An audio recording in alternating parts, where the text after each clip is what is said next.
Welcome to Inclusion Bites, your sanctuary for bold conversations that spark change. I'm Joanne Lockwood, your guide on this journey of exploration into the heart of inclusion, belonging, and societal transformation. Ever wondered what it truly takes to create a world where everyone not only belongs, but thrives? You're not alone. Join me as we uncover the unseen, challenge the status quo, and share stories that resonate deep within. Ready to dive in? Whether you're sipping your morning coffee or winding down after a long day, let's connect, reflect, and inspire action together. Don't forget, you can be part of the conversation too. Reach out to joe.lockwood@seechangehappen.co.uk to share your insights or to join me on the show. So adjust your earbuds and settle in. It's time to ignite the spark of inclusion with Inclusion Bites.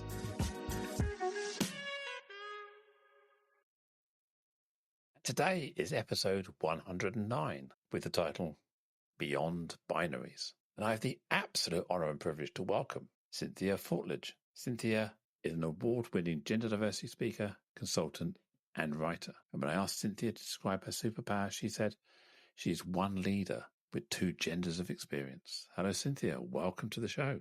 Hi, Joe. Thanks so much for having me on the show. I'm excited to be here with you today. Fabulous. So, Cynthia, beyond the binaries and your superpower, tell me more. Well, the work that I do today with organizations is focused on really dealing with all of the issues that cover the space of gender diversity. And it's not gender identity. It is how diverse gender is. And, I talk about from a historical perspective, 10,000 years of understanding language and history, where clearly 10,000 years ago, cultures knew that gender was not binary. Yet we obviously have a lot of conversation today about, quote, the binary of gender, when in fact it's actually not. Even though in my own personal story, I always describe it as, quote, flipping my binary, because that was what was right for me. And that insight coming from the place where I was, which was when I came to this life epiphany, I was a C-suite working executive overseeing technology for a international organization in North America, hence my accent. And that journey to where I am today has been strewn with a whole bunch of leadership roles and responsibilities. In fact, it may interest the audience to know that I actually learned to fight for women's rights before I ever learned to fight for LGBTQ+ or trans rights. And that very much influences the lenses by which I look at the challenges that organizations face. And those challenges that I talk about are not just within the LGBTQ+ or trans space, but the issues that impact women that, again, relate to, for 2.5 years, I was learning to fight for women's rights across all of Canada, not just the LGBTQ+ ones, but all women. And therefore, when I became national leader of that organization, I was bringing a voice to all of women's issues. And so that gives me a very unique insight as well. Also, the fact that I have never met another C-suite level executive who has transitioned on the job. I'm still looking. I've met senior people, but never someone who's actually has a C-suite role, as I did. And there's some very unique characteristics that I find come with that role that gives me a unique insight into corporate organizations, and especially at the leadership level, that really needs to be factored in when we talk about roles and responsibilities of leaders. And what does that look like when we talk about corporate cultures and how that transforms? So I've been very fortunate to do this work since about 2017. And I've been fortunate to deal with almost 500 companies in over 30 different countries to date. I am based here in London, in the UK, and I am slowly growing my network and my connections and be able to speak with diversity specialists, HR specialists, and those that may have challenges within their organization where gender is impacting their employees and they're just not sure what the next step forward is. And I bring that depth and breadth of insight in order to help those organizations move forward. Fantastic. You talk about gender. So for our listeners, how would you define the term gender? What does that mean? Because there's lots of misunderstandings around sex, around gender. So what is gender? Well, I mean, let's break down what it's not.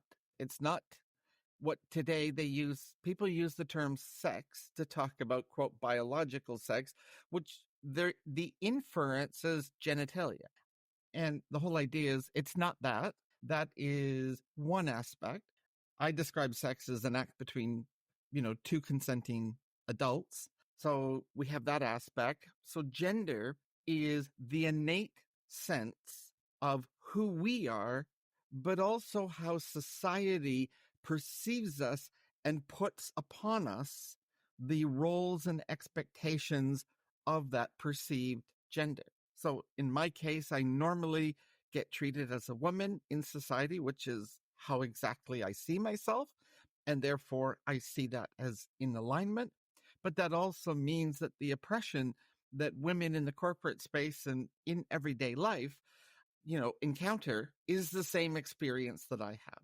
And so this idea of gender is not fixed based upon a body part.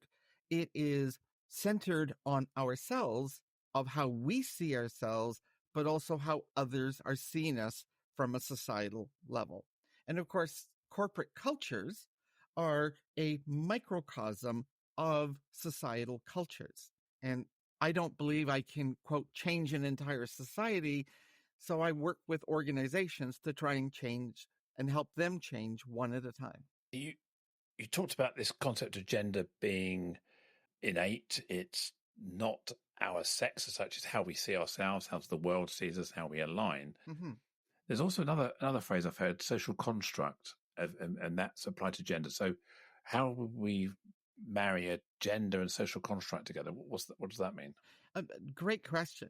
The key is to realize that a social construct is, of course, something that doesn't actually exist. It's being created by society who believes it to be true, but it's actually not. And I'll give you a couple of simple examples. The first is prior to the 1940s, every baby that was born was put in a pink blanket, pink. Yet today, when we talk about colors, the idea that pink is for girls and blue is for boys is a social construct. It's not true.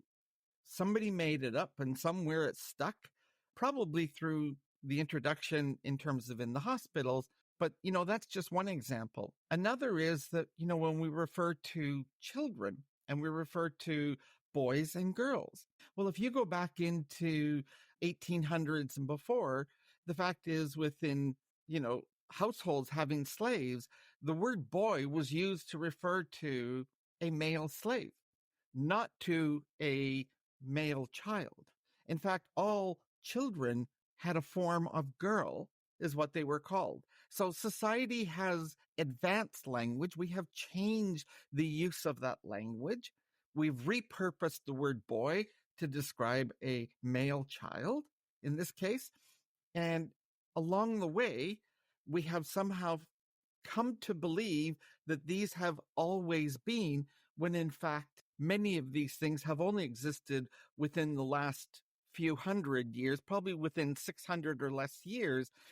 But when we talk about the societies of human beings, we talk about histories that are 10,000 years old or older. So they're not new.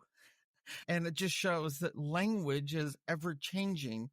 And therefore, our social understanding of what these words mean is also constantly changing. Yeah, I'm a big fan of the work that I often refer to as the gender box, and this is kind of societal's role expectations of one's gender, and it has a lot of rules, doesn't it? The gender box. It says, well, if you're a woman, you must behave like this. If you're a man, you must behave like that. And the thing that I always think about is that I always think of gender as proportionate or directly entwined with time, space, and civilizations, so that the expectations of that gender box for a man, for a woman, for whatever, Right. is different today in 2024 than it was in 1824, 1724. Yeah. Different in China, different in India, different in Saudi Arabia, different in North America. So Exactly. it's the construct we've created within the society we're living in right now, isn't it? Oh, it is completely. I mean, to take your example a little further back, if we look at Cleopatra, who was a pharaoh in Egypt, yet pharaoh was an assumed male role. So how was this woman all of a sudden had this role as pharaoh, right? It was completely counter to their time, to the change. But the other aspect is that when we talk about these aspects and thinking that everything is binary, black and white, 1, 2, on, off, whatever version of a binary acronym that you want to think, ones and zeros for those that are in the computer industry. The reality is that what people keep forgetting to factor into this conversation, if you black out kind of all the perceived aspects and only focus in, say, from a biological perspective, because a lot of people go there. The challenge is, from a biological perspective, absolutely everybody I talk to forgets the intersex community. Now, intersex people represent about 2% of any country's population. Now, the key is many of them do not know they're intersex until they actually have a medical encounter that requires the discovery, usually from a genetic analysis, that they're intersex.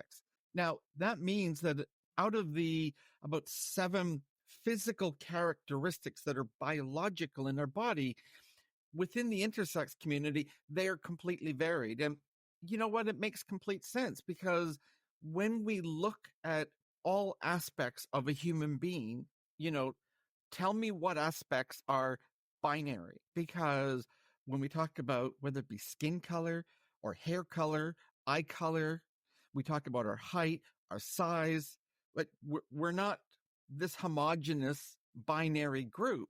We are so diverse, and the spectrum is so wide that at the end of the day, the fact is that biologically, we are very diverse.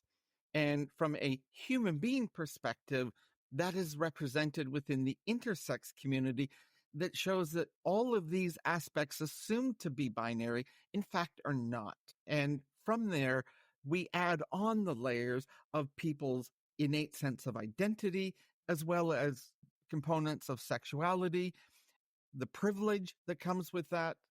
When we talk about power and privilege from an allyship perspective, but how are people oppressed, which is how are they perceived within societies, and all of these factors may be seen or unseen.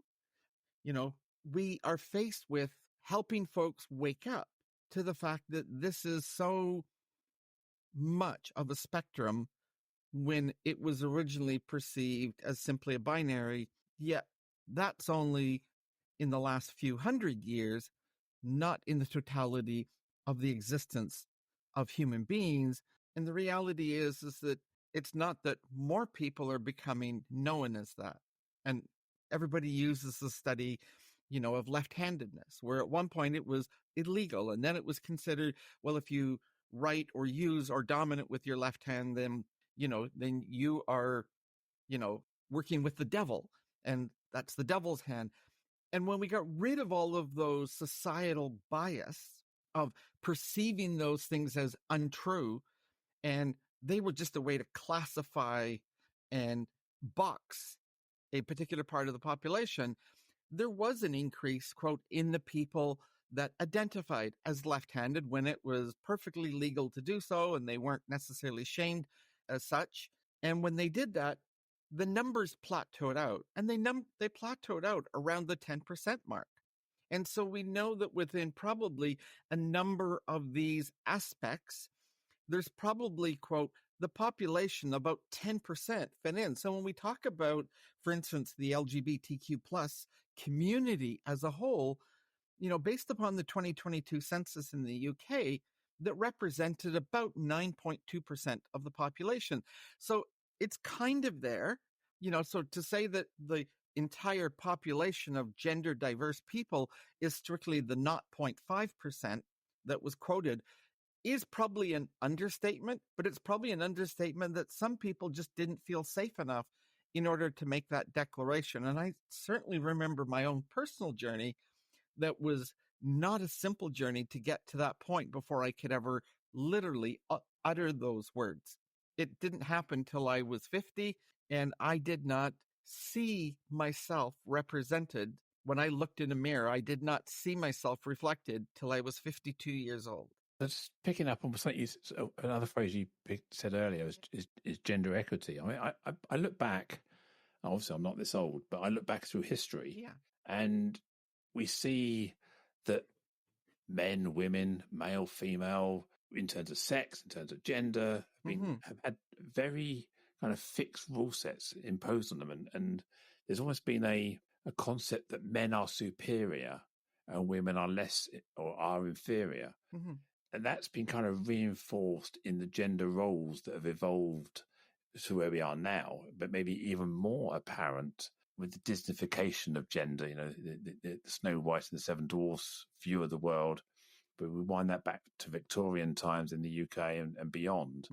There's very fixed rules about women were incapable or perceived incapable of doing certain roles, weren't they? So where did that come from, do you think? Well, I mean, to your point, all we have to simply look at to understand what even that, Victorian era, and that just look at the movie Mary Poppins. It very much demonstrated those expectations. Mr. Banks was a banker, right? And his wife was bucking the trend, and she was fighting for the right to vote. Yet if we trace back the history of when did all of these things kind of change, it really correlates with colonization. And the realization that colonization on its own, which, the UK and England was not the only country colonizing the world. But when those colonizers went into these foreign lands where they had much different understanding of gender, they also brought religion, and it was reinforced within religion.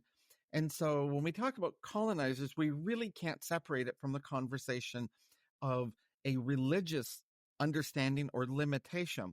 Now, when we talk about that, I've got my own unique history with it. I was born in Belfast, Northern Ireland, and I was a Protestant, but, unfortunately, the troubles in the early 70s chased my family away. And so I grew up in Canada, where I acquired this wonderful accent. And in doing so, I ended up meeting this wonderful person, and we got married. And I converted to being a Catholic. And in fact, I was so much a Catholic, I even taught catechism to adults.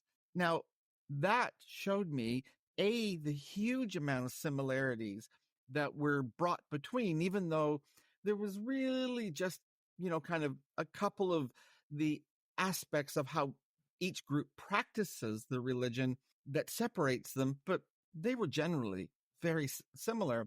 When we start to go backwards in time, if we look at, well, today, a lot of people want to quote the books they use. Well, which book is that? Because you end up having, of course, the Old Testament.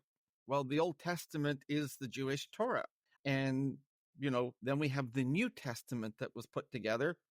And if we talk about from a Muslim faith perspective, not only is it the culmination of the Torah, there is no New Testament to it. So it's the Torah and aspects of the Old Testament from the Christian Bible along, with their own specific, historical practices. And when I see that happening, it's like, oh my gosh, like the similarities of the points of origin.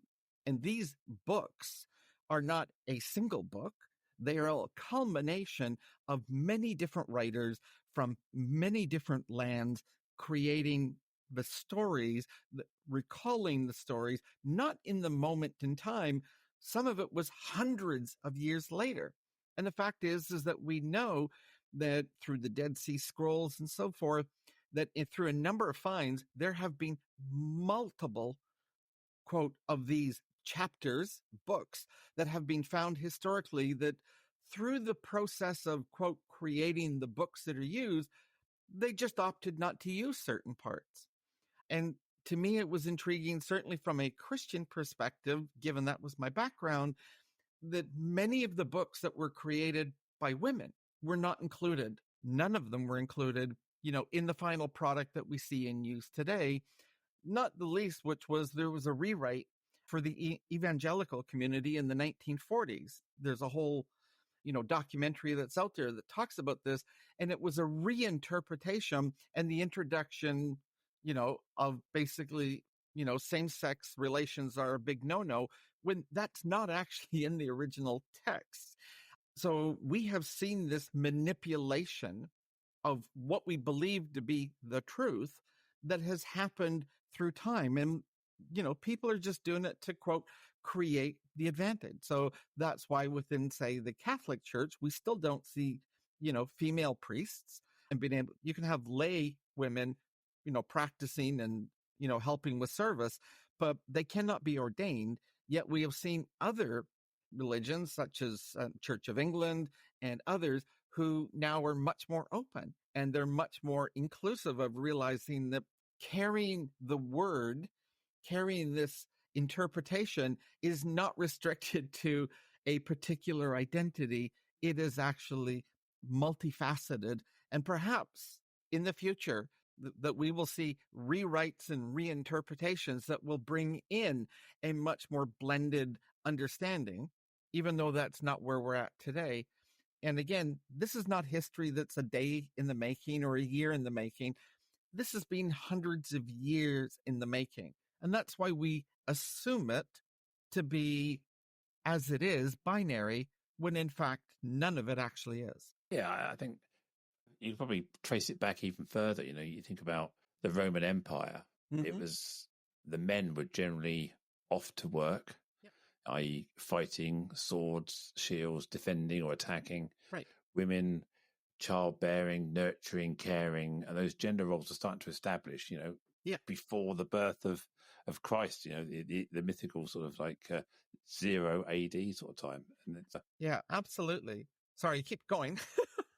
Yeah, so it's. I don't think it's modern Catholicism or modern Christianity that is these gender roles have been ingrained in many societies, just down to the fact that many women bear children. Yeah. Therefore, their role is more nurturing and home based. Many men are there, the hunter gatherer, the killer. They go out, and you can almost see that mirrored in animal wildlife type roles as well, where there are kind of evolutionary gender roles. Maybe sometimes in the lions, the females do the killing and the males do the lazing around, but overall protect and procreate. So there's slightly different roles, but there are generally fixed roles that have been evolved. And I guess as a human species, we fell into that sort of same sort of thinking, I guess, in our prehistoric times. Yeah, I mean, I don't think in prehistoric it was, quote, as articulated in the same way. I mean, I'm rereading Mary Beardy's Feminist Manifesto, kind of understanding, the power of women. And when you look at that, she makes an amazing statement that was news to me when I first read it.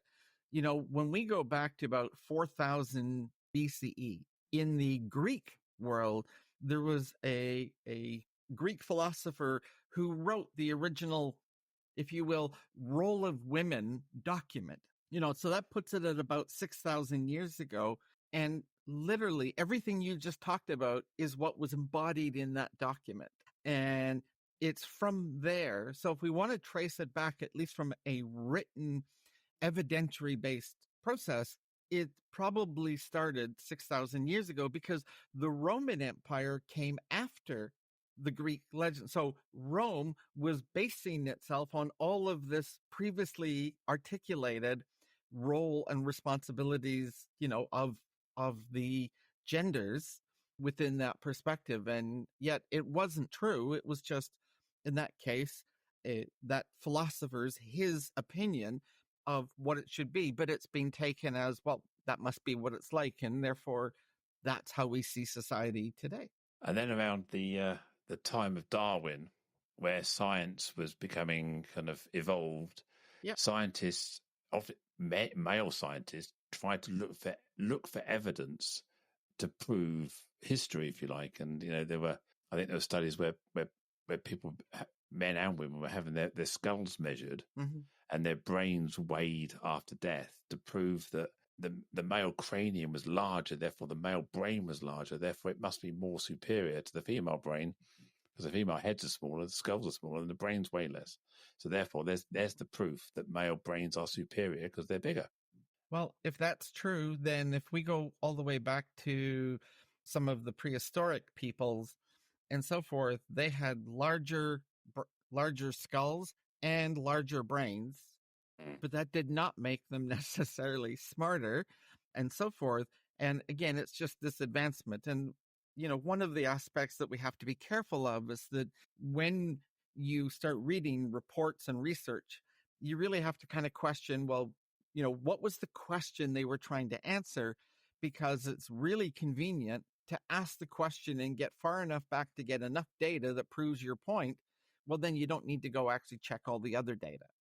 And we stop and then we create an interpretation. And when that becomes dated, and again, tens of years, hundreds of years, thousands of years old, it's no longer questioned when in fact, when you become aware of this perception that there's this disconnect from this modern interpretation from the historical perspective of human beings, you realize that there's a massive disconnect that is disadvantaging people today because of what's happened before. People haven't changed. They're still diverse. It's just our understanding has become limited because we have gone back to your initial point. We have gone back to those boxes when those boxes were never true in the first place. Yeah, I think I read a report. It was the World Economic Forum. That every year they produce, amongst other reports, the Gender Equity or Gender Equality Guide or report. And I think if you compare where we were now to pre-COVID, gender equity has actually gone backwards by, I think, 10 or 20 years. I think before COVID, it was 99 years in the Western world to achieve gender equity or in the world. And now it's like 120 years. So COVID set back the advancement of equity around gender by 20 or 30 years, just by the fact that the experience people had during COVID impacted women disproportionately harder for various reasons, such as childcare, home admin, the man being as a perceived breadwinner and the higher earner, needing more access to the table, the desk, the free time to not be bogged down with the children. So we talked about inequity of the past, but getting equity in the future is a real uphill battle. 100 odd years for equity. I mean, really? Do we have to wait that long? I use the comparison if, first of all, I mean, if we think of it, there's been equal pay legislation in the UK for slightly over 50 years. And yet we know from, the reports that we see we're not seeing it, right? It's still an 83 pence to the pound for women. And again, not all women are equal. If you are a Black woman, you are making less than that 83 pence. If you are perhaps of South Asian or of Hispanic origin, you are making even less again. So we know that even within women, there is not an equality to that, let alone that, the women's rights movement is well over 150 years old. And while we're in the fourth iteration of, feminism 4.0 and fighting for our rights associated with that, I look at as an interesting statistic was the population of Black people within the UK is about 11%. And again, that's using the census from 2022. What was intriguing is I was reading a report that said in order to get parity in senior leadership, which is a lot of the work that I do with organizations, if we want to get that parity for Black people in that role, by the way, they need to hit 2 more people to be given the role to hit parity based upon the current trend of how many leaders actually make it to that most senior level and are Black. It's going to take about 235 more years. So the whole challenge of equity, I would suggest to you for all marginalized people, women just happen to be the largest group of marginalized people, but for all marginalized people, when we start looking at the statistics from that perspective, it creates very horrific stories to reflect on, which is why the importance of organizations need to do the work today to change it. Because we know, for the most part, we don't see it happening within society or governance of society. What we do see is organizations who are taking a stand and saying, we got to do something about this. And we fundamentally believe it as a core value of our organizational culture.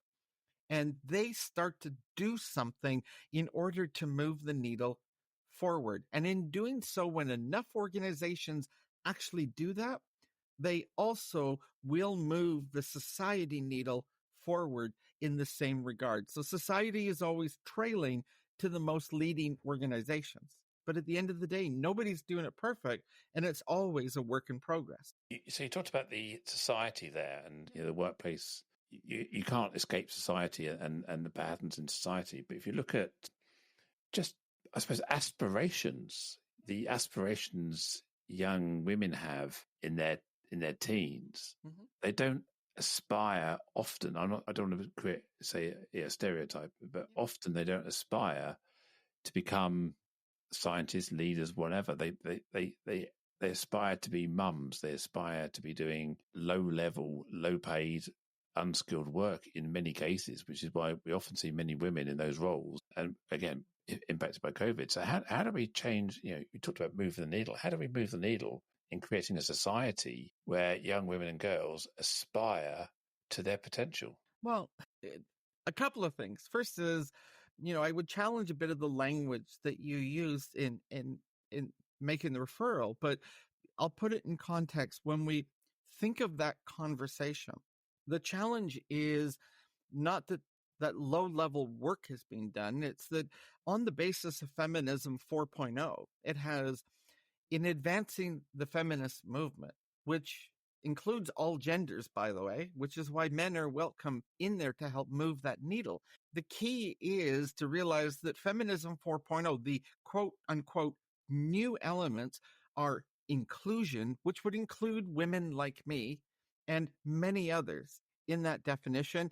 And secondly, the intersectionality that comes into play. When we look at those factors, a woman choosing to stay home and become a stay-at-home mom or wife, that's not low-level work. That is her choice. That is what the power of feminism has created, is the ability for her to choose to do that if she so chooses. If she doesn't choose that, then we get to, you were talking about some of those industries which fall under the STEM, STEM, or STEAM, the inclusion of the A, depending upon how you define, that particular market segment.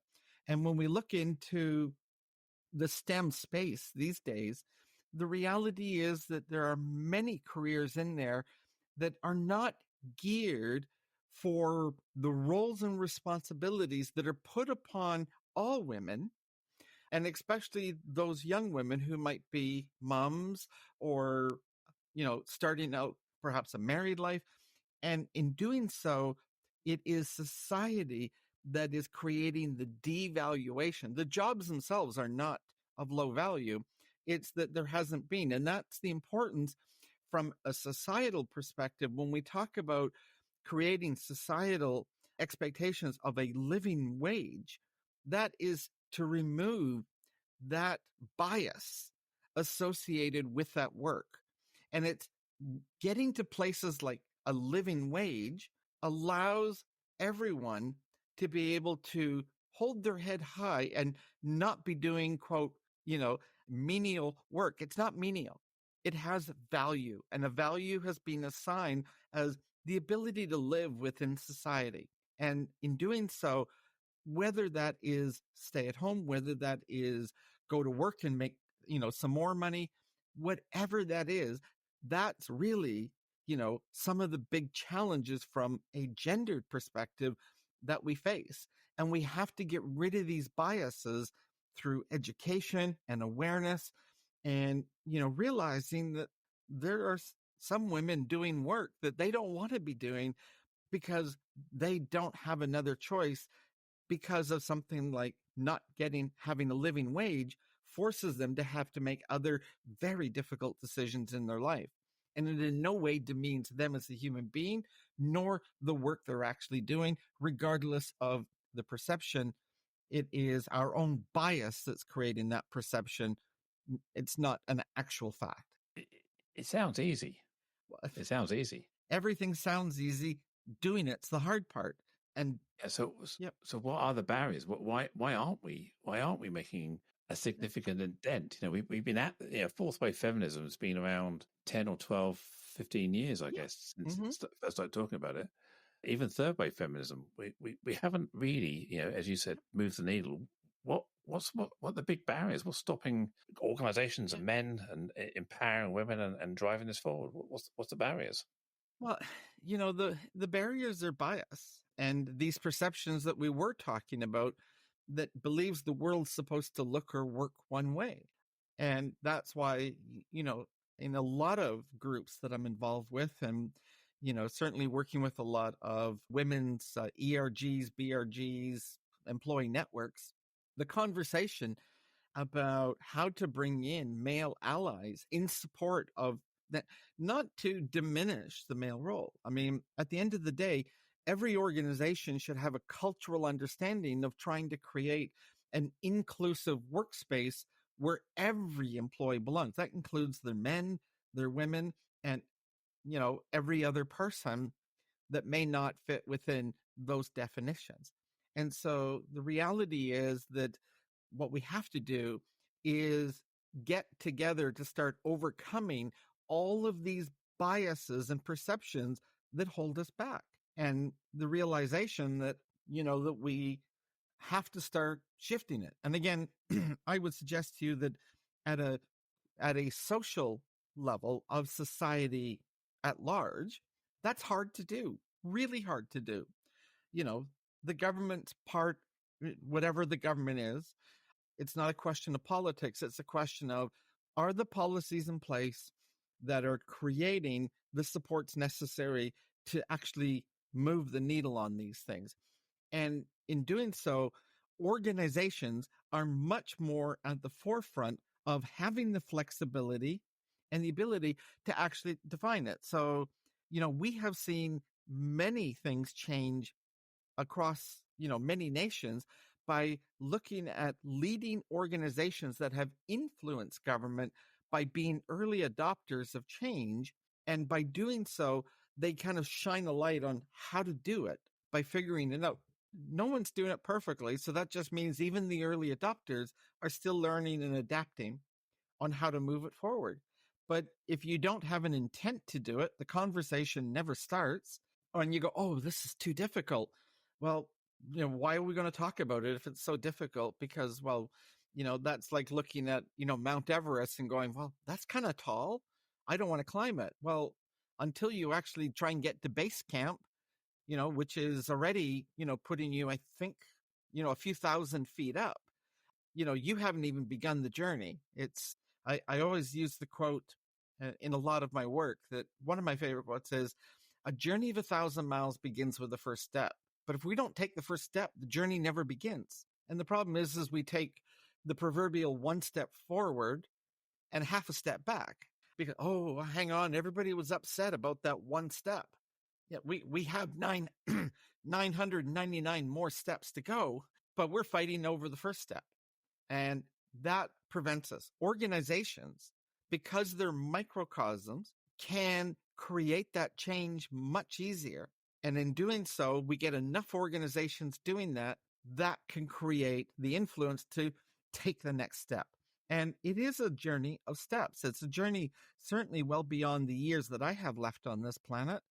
But I feel that, I am called to do this work in order to move the needle, just because of the disparity that I encountered by simply flipping my binary and realizing that one day I was treated one way and the next day I was treated so marginalized that I was struggling to have my voice heard, even though I had a table at the around the executive table. Or the fact that I'm the subject matter expert in the room, and yet because of my gender, I get completely ignored. Or the fact of the moment we all walk out our front door and not feeling safe, it's not about walking down the high street in the middle of the day, surrounded by people, or riding the tube. It's every aspect of life. And we are impacted because of our gender in every single instance and the assumed rules that were put upon us. And that's what we're having to overturn it. I can certainly tell you that as a woman over my 50s, learning that I'm becoming invisible within the corporate space, certainly as an employee, was absolute despair. It wasn't that I became less useful or less smart or less productive. I just became invisible and I was no longer seen as an asset. Yet that doesn't happen to men in their 50s. They're looked at for their leadership and so forth. So that's just, again, those gendered perceptions that aren't reality. Women have not become less valuable. They have not become less productive. They may work differently. Things like the menopause certainly cause women to have to, work differently.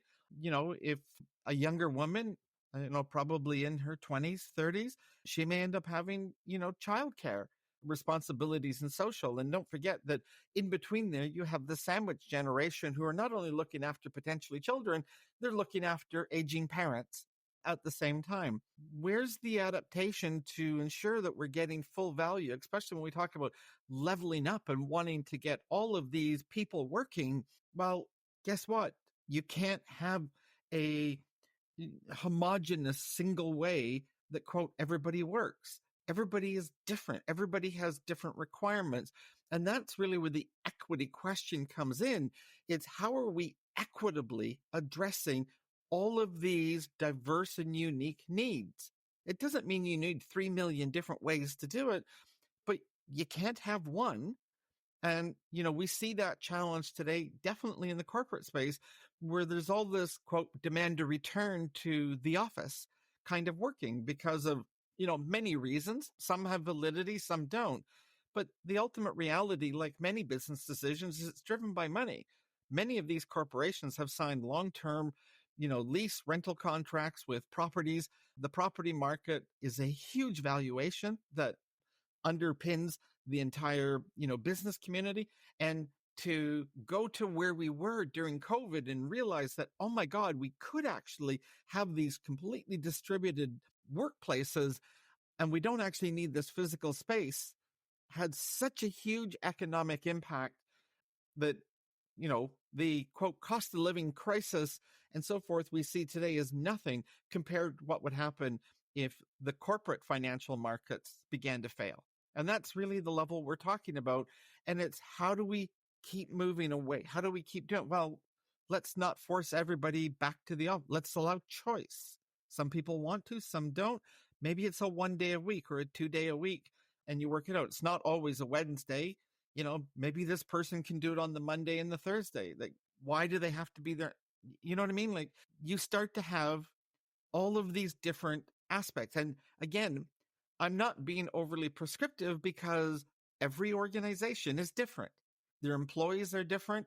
And the idea is every group has to look at what their people need and create the necessary solutions for them. And it's not going to be uniform for every company everywhere with one blanket perfect answer wrapped up and tied with a bow. Yeah, I completely agree. I mean, a lot of your thoughts on RTO, return to office, Yeah. mirror my own. So, we talked about bias, ingrained bias, centuries and centuries, millennia even, of gendered expectations, gendered roles.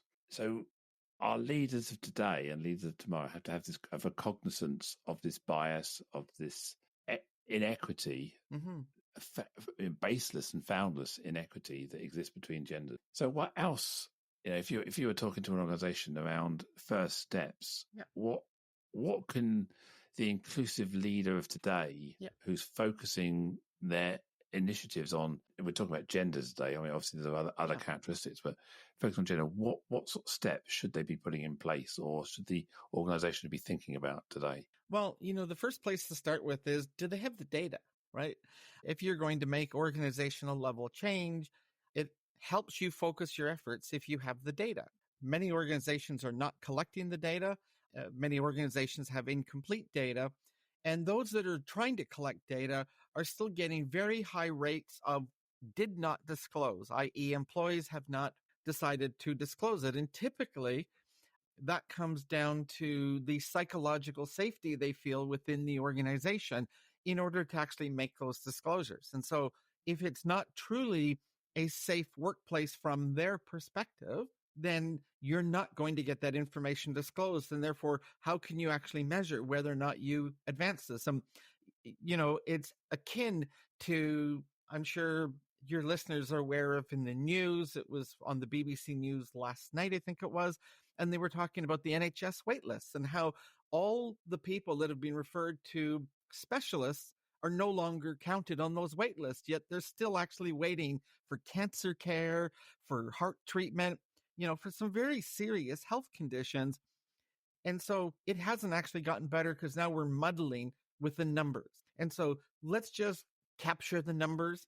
And you're not going to get the numbers unless within organizations, unless you create safe workspaces, which is an aspect, an outcome of the work companies do to create intentional cultures. And so we have to go back even to the beginning of that and look, well, where do organizations, once they're trying to collect the data, when they're not getting the data, the answer is it's a question of corporate culture. And where in the culture is there a disconnect?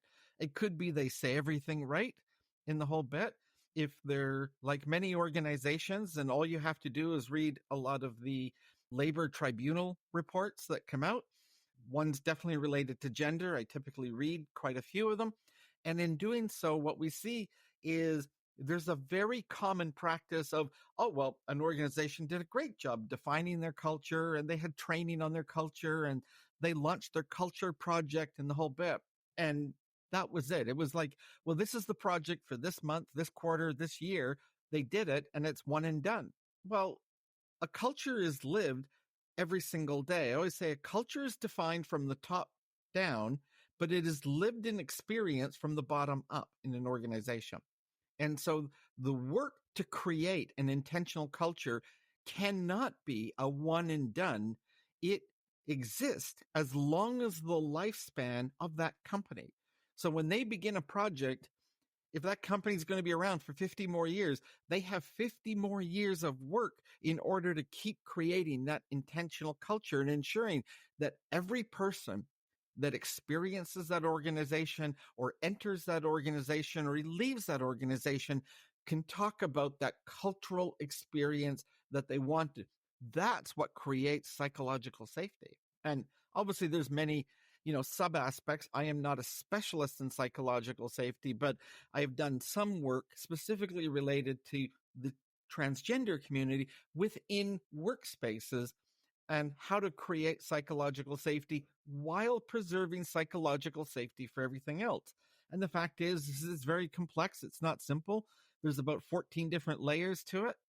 And that's kind of the work that organizations have to go through. And that is where I come in each organization. Once we kind of get a baseline, it's about guiding the organization through this journey that is not one and done. I always say, as a consultant, I can help them define it. I can help them, start to deliver the education, but I can't live an organizational culture for an organization. They have to. So I can help put them on the path and the direction, but if they're not living it, they're going to deal with it. And guess what? The tribunals have found that where there are gross violations typically ruled against the organization, it has been that an aspect of culture has not been continually reinforced and trained and retrained through the life cycle of an employee. Again, it's not one and done. You have to do this ongoing because your culture of your organization is going to mature, much like your understanding of diverse genders may mature. And in doing so, you have to reflect that in the language and interpretation of your culture. And so it's not one and done. And as we go through that cycle, and somebody says, oh, well, I want to address it for, women, and I want to address it for, Black or ethnic minorities or any particular group, whatever they're focusing on, they're going to learn something, and that has to be reincorporated back into the culture. And that's how they will slowly create psychological safety that gives the data. And in doing so, they've actually moved the needle in doing that because they've been doing the work before we measure it. They had to do it. And to do that, I mean, there's a whole other conversation about the data and what data do you gather and so forth. But I'll leave that. I mean, hopefully that gives you a sense of, how we go after this rather large challenge, but not insurmountable. I mean, we're human beings. We've done some amazing things.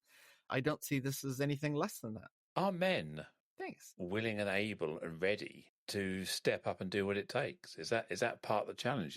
We can talk all days around women's rights, women's movement, women's having these conversations. But if time has shown us anything, in order to make change, it has to be enabled by people who hold power and privilege. Correct. And generally in society, men, white straight men hold power and privilege. Correct.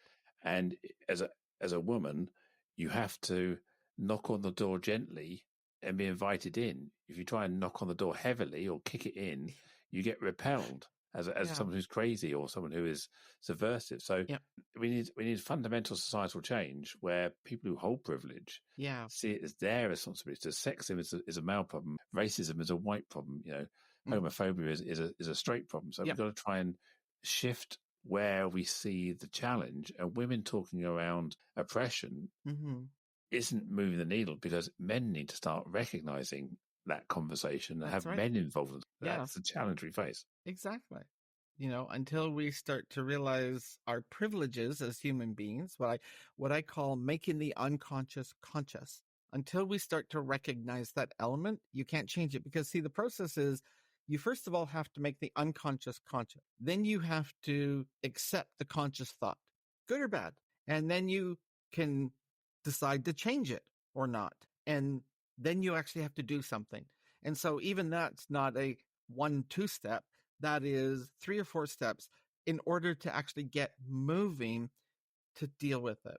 And, if somebody is at the top of the food chain, and certainly up to the age of 50, I was a perceived white, hetero, cis man. And I enjoyed every single one of those privileges because I was in the executive suite. I, quote, had made it. And, I had the salary and the cars and the house and the holiday and the bank account and everything else. But, as Maslow talks about, I wasn't self-actualized by achieving that point in my life. What I did was realize, oh my gosh, there's a huge gap. And that caused me to have to reflect. Well, that exercise, not because of their gender or questioning their perception of their gender, but simply being a white cis het male, so cisgender heterosexual male, you're probably carrying a huge bunch of power and privilege that many others aren't. And until you recognize that and are willing to do something, not to give away what you got, but to uplift others to be in the same space, then, that's part of the challenge. And that was one of my learnings, was the idea of what does it mean to move the needle forward and to advance a bit, quote, within society? Because even within my, quote, marginalized part of my identity, which I consider tertiary to the work that I do, the reality is that I still carry a great deal of privilege. And I carry privilege that many others who have traveled a similar journey to me do not. And I realize that when I'm out in society and, I don't get misgendered, I don't get name called. I have never been, thank goodness, physically attacked, but I do get impacted the way other women do. I have men who try and put their power over me to show that they are, quote, sexually superior or so forth, and create advancements that I didn't ask for, in my personal space, or that I'm trying to get from point A to B, and they feel they get to interject because, well, it's just convenient for them. Too bad, so sad for me. It's both an aspect of safety for me, but for that person, they don't even recognize of the privilege they're demonstrating by doing that exact kind of behavior. And until they're willing to recognize that behavior, that's the challenge. And that only comes from education and awareness raising, which is a great deal of what I do with organizations, because there's still a great deal of education and awareness raising that needs to be done. And, just because someone, had a gender diverse speaker 3 years ago, and, they've talked about that topic, they've been there and done, well, things change, things advance. And so when are you doing the re-education part? As much as we talked about doing it with your development of your intentional culture and training your employees, bringing in the training that keeps your people open and growing by learning is also a key aspect of that. And that's an area where, again, just ask learning and development professionals. They'll tell you that when, the economy gets difficult and the business is hurting, they're one of the first budget that gets cut. Fascinating.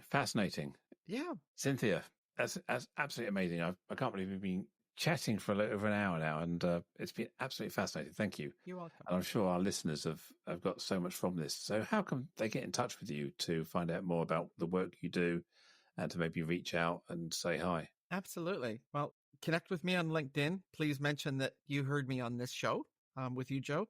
The other one is they can go to my website, which is www.cynthiafortlage.com. All one word.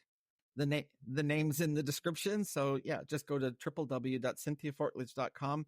You'll be able to connect with me, find out more information, and would love to engage in a conversation. If you've got a question that might be burning after this conversation, please reach out. Thank you. Thank you. As we bring this conversation to a close, I want to express my deepest gratitude to you, our listener, for lending your ear and heart to the cause of inclusion. If today's discussion struck a chord, consider subscribing to Inclusion Bites and become part of our ever-growing community, driving real change. Share this journey with friends, family, and colleagues. Let's amplify the voices that matter. Got thoughts, stories, or a vision to share? I'm all ears. Reach out to joe.lockwood@seechangehappen.co.uk and let's make your voice heard. Until next time, this is Joanne Lockwood, signing off with a promise to return with more enriching narratives that challenge, inspire, and unite us all. Here's to fostering a more inclusive world, one episode at a time. Catch you on the next bite.